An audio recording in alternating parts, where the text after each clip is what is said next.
The silence of the stone. In a small village surrounded by tall mountains, there lived two ambitious students named Marco and Silas. Both wanted to be the greatest stone carvers in the land. The loud start. When they finished their basic training, Silas bought the most expensive tools. He moved his workstation to the center of the village square. Every time he hit the stone with his hammer, he shouted to the people walking by. "Look at this," Silas would yell. "I am carving the wings of an eagle.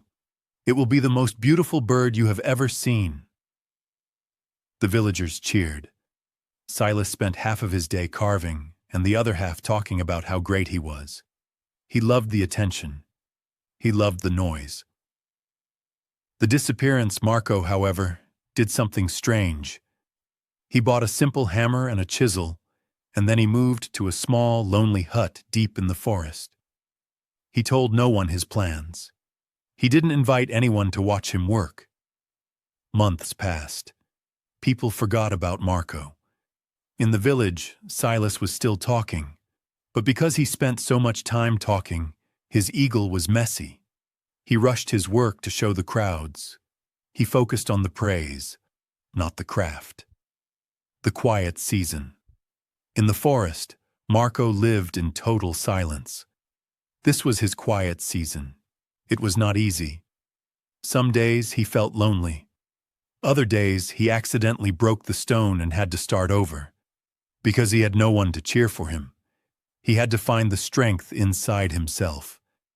He spent 10 hours a day studying the way light hit the rock. He practiced moving his hand with the precision of a surgeon. He wasn't trying to look like an artist. He was becoming one. The loud results, after 3 years, the king announced a grand competition. The winner would decorate the palace gates. Silas arrived with his eagle. It was okay, but it looked rushed. The feathers were uneven. The crowd clapped, but they weren't amazed.